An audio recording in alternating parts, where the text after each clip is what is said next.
there was some fear by a lot of people that if you acknowledge this, then all of a sudden religions would go crazy and meltdown, and governments would go haywire, and all society would just kind of go into mass pandemonium.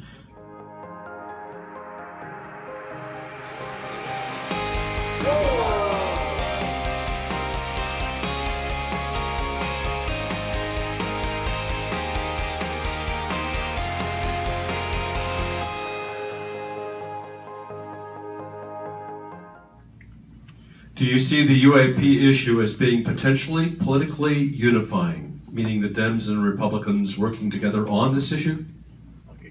It has already demonstrated to be a bipartisan issue in the past. We know that between Inouye, Stevens, Reed, and John Glenn. And there was others as well. And now we see in this last request from the late senator from Arizona, John McCain, that there were Democrats on that request, that FOIA request that went up to wasn't really a FOIA request, it's just a request that went up to DIA. That was bipartisan. So yeah, you're seeing it. You're seeing it in action. It's in writing. So I think that's also very good because it shows that Washington can cooperate with itself when it needs to. During the Nimitz encounter period, NASA was testing the X-43A Hyper X in the same theater of operation. Do you know of any NASA confirmation of any anomalous activity in the air that they monitored? That's one thing that we address very, very diligently, and you'll see that probably in the coming weeks, coming months.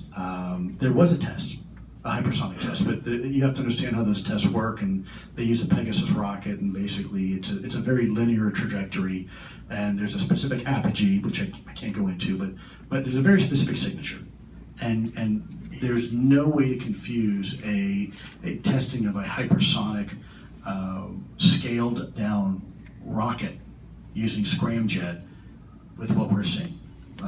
Hypersonic cruise missiles don't do barrel rolls. They don't hover, they don't do a lot of the things that we're seeing. So we know it wasn't a hypersonic cruise missile. NASA knows it wasn't too, because we know where they shot it, we know where they flew it. That's about probably what I can say about that. Given that scientists are analyzing the materials and elements composition of the space material, like things like stars, planets, nebula, and more, what is being done to analyze the material composition of AAP, and might the same tools be used to identify substance materials? Again, great question, and I'm going to give that to Hal. That's a Hal question. That is definitely a Hal question. Hal question. All right. Has anyone ever received a measurable dose of radiation from exposure to an AAP?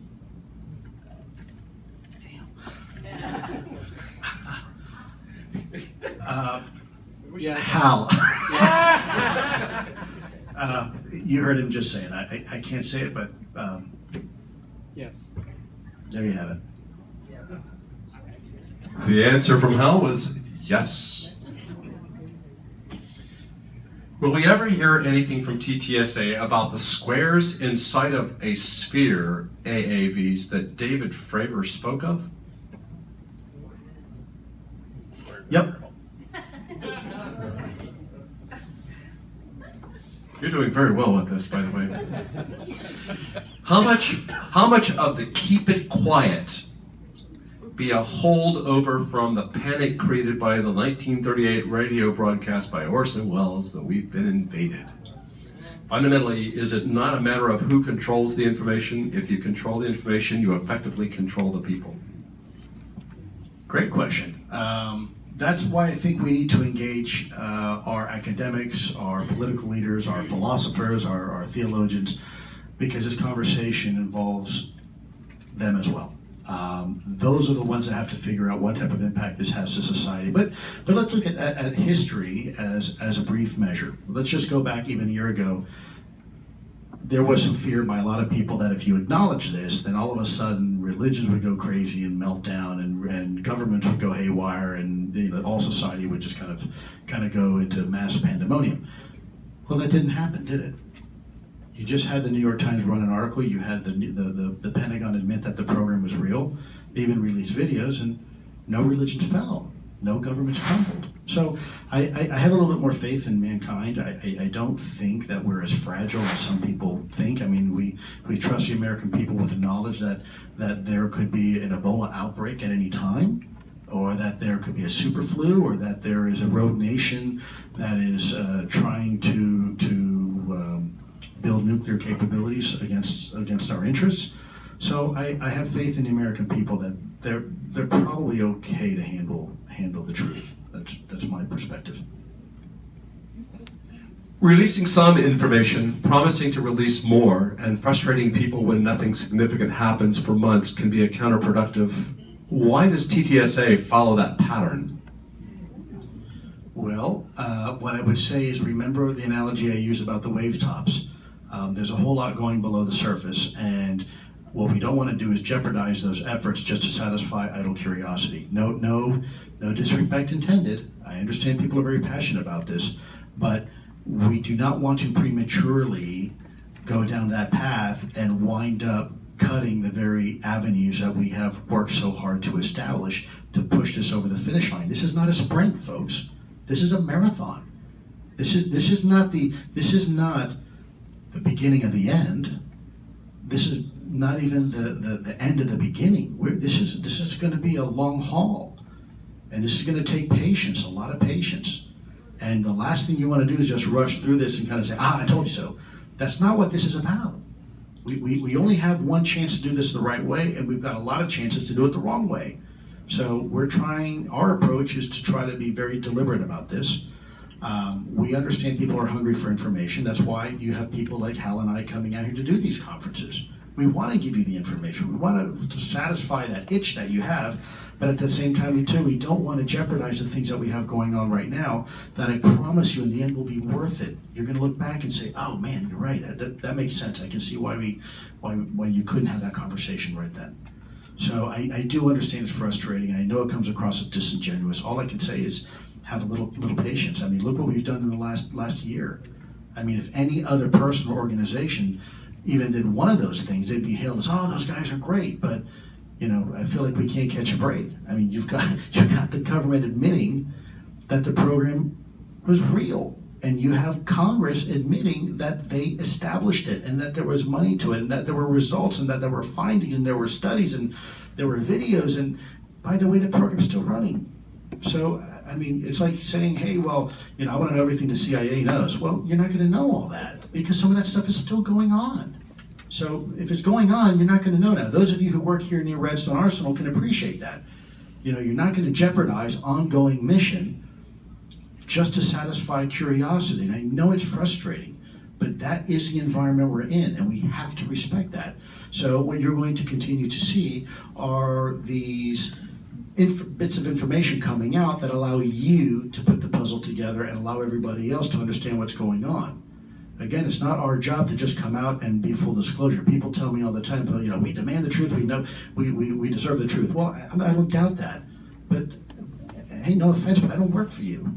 I mean, I'm trying to do something here that's for the collective good, and if I had to go out and address each and every single time somebody wanted to know something, we wouldn't be where we are today.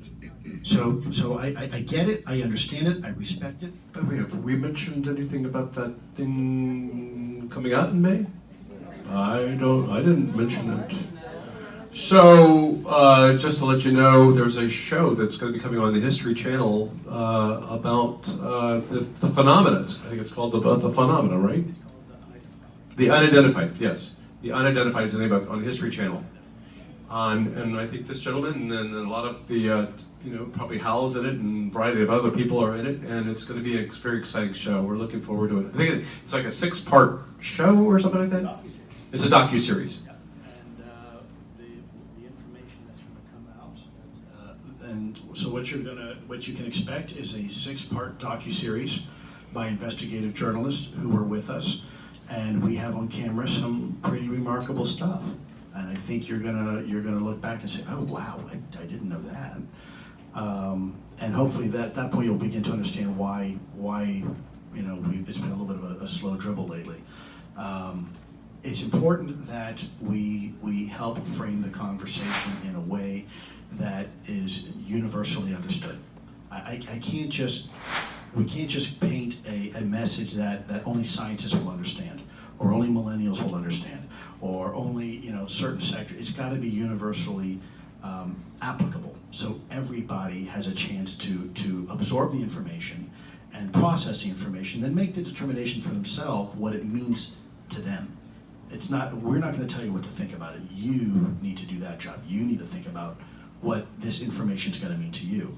And we have a lot of exclusive stuff. I mean, I think it's going to be changing the conversation. Are there instances of damage done by UFOs or AAPs that you're aware of? And then also, has there been any damage to countries or any threats to the national security? Simply put, yes, but that narrative is still being constructed. So you can actually see it yourself. So patience. I don't think it's going to be something people are going to go crazy about and say, oh, people getting zapped. That's not what we're talking about. But I think there's been some very interesting provocations, and I think those provocations will be something that we will explore. Has the government program built software to find patterns and be able to predict sightings, predictive behavior and capabilities? Yeah. So the gist of it, let me share something. I work at the base over here, right? It's a great question. And one of the challenges that we've had all along in ufology is being able to predict, after you get through all of the UFO reports, right? Realizing that you can explain probably 90% of them, right? Then you get down to the residual 10% where you can't really do it. And then how many of those things are classified projects, are flights that you don't even know about, right? So some of those might fall off. So you're now talking about 5%. What I'm trying to tell you is that UFO sightings that are typically like the unknowns are extremely rare. And if I may add real quick, look, if you have analytic data that allows you to identify an unidentified aerial vehicle in your airspace, that's the same type of technology you can use to identify a foreign adversarial aircraft or one of your own experimental aircraft, right? So this applies more than to just UAP. So I'm not being cagey with you on purpose or trying to be cute. I'm just letting you know that there's things that I'm not at liberty to discuss because they apply to more than just one thing. And so because of that, for certain reasons, I'm not at liberty to have a conversation about that. So just so you understand my perspective, I'm not trying to be cagey. Is ATIP a partner in any way with Solar Warden?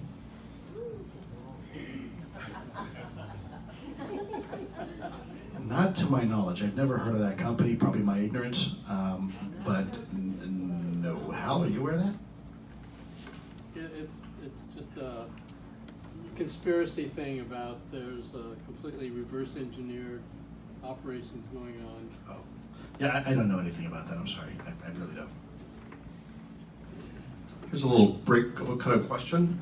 What can people do to support the efforts of TTSA?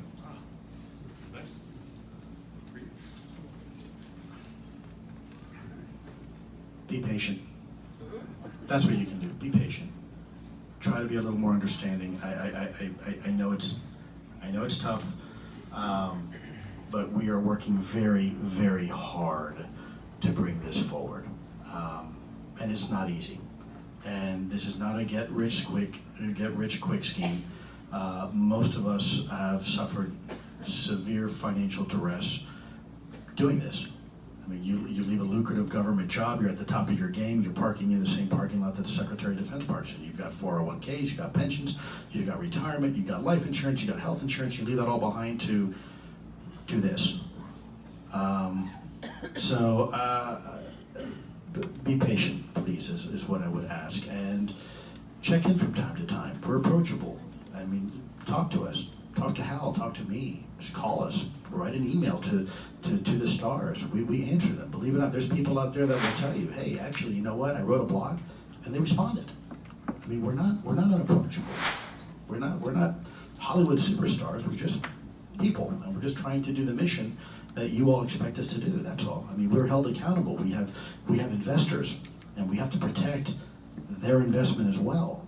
So it's even if I wanted to do what I wanted to do, I can't.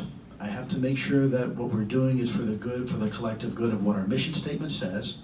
We are B corporations, so it's for our public benefit, but at the same time, we also have investors. So, and I'm not a business guy, so I can't really talk much about that. I just know that we have to sometimes walk a bit of a tightrope. So, I would ask that you please be patient. At a gathering in Italy last year, you acknowledged briefly a pattern of UFO interest in nuclear weapon sites. The research of Robert Hastings has shown that this association has persisted for 70 years. He's done a great job with that information. Some think the UFO interest in nukes is protective of the human race, but this could be wishful thinking. Why do you think UFOs show a persistent interest in nukes? And did ATIP ever look at any of that? I have a personal position on it, but I'm loath to provide my personal position because at the end of the day, as I've told people before, I can be absolutely sure of something and I can still be absolutely wrong. So I'd rather let the facts and data speak for themselves. Yes, there's some synergies there. There's some congruencies, absolutely. We do know for a fact that there is some interest, strategic interest in our nuclear capabilities, albeit whether it's nuclear energy, nuclear weapons development, nuclear delivery capabilities, but that's about all I can say because we get really, if I didn't have a security clearance, I could probably talk a lot more about this, but I can't. I can't even speculate because if you will, the crown jewel to U.S. defense is its nuclear capability. And the U.S. government's very, very protective of that information. So, and I don't want to speculate. Again, if you're really interested, come talk to me afterwards, and I'll share with you my view. But I'm going to caveat now very publicly that I could be wrong, and so just take it with a grain of salt. I don't want anybody taking what I think as being gospel and now thinking, okay, this is the way it is, because I'm giving my opinion in an unqualified